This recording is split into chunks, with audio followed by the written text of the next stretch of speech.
Wow! So you're dipping it? The day in my mind, safe to take a step out, get some air now.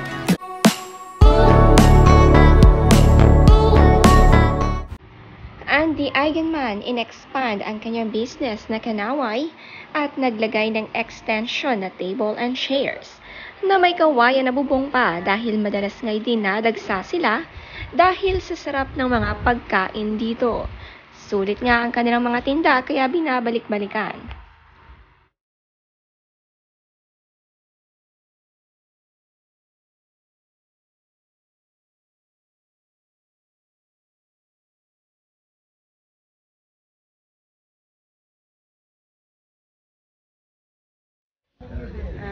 Wow!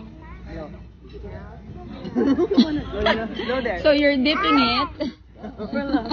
Sumali naman nga sa Happy Turtle Day activities ang magkapatid na Koa at Lilo. At si Tita Pernilia natuwa kay Koa dahil sa halip hipan ang bubbles ay pinaikot ang windmill nito. Iba nga ang laro ni Koa kay Lilo.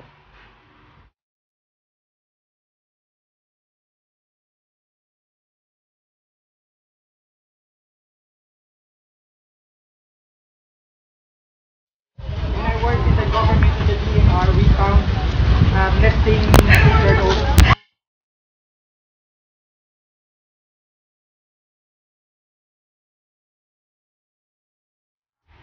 Sa Harana Surf nga nag-Turtle Day activities ang mag-iina with Tita Pernilia.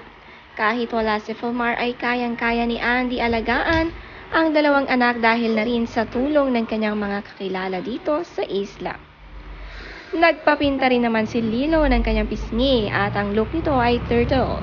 Ganito ka-special ang turtle sa mga taga-isla at talagang pinapreserve nila ito.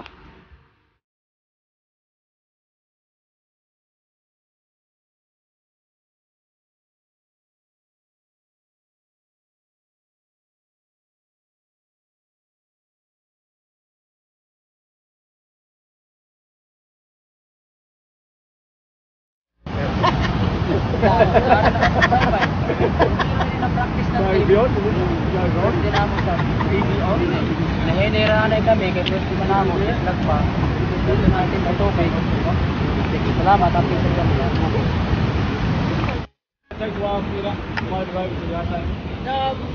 Hello Pilipinas. Okay, tapos na kami sa first session namin. Malaki yung alam pero lumabas pa rin silang lahat. I think there's a thing that wire that you can connect with a part and report.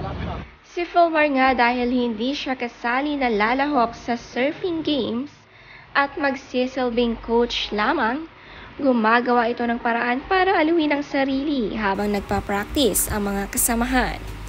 Ganito rin ang way niya para i-report sa Philippines ang mga kaganapan sa kanilang practice at laban. Nasa practice game pa nga lang sila at talagang pinaghahandaan ang mga laban na surfing. Hello Pilipinas. Maramatukong is warming up now, preparing for his second session practice. Everyone is going surfing, we're going boxing. Oh no. Mas sumaya nga ang kanilang practice dahil sa pagkakomedyante ni Filmar. Mas pinili nga hindi sumali ni Filmar dahil sa kanyang madalas na pagka-injury. Maganda rin naman ang pagiging coach niya dito dahil marami siyang kaalaman na maishishare.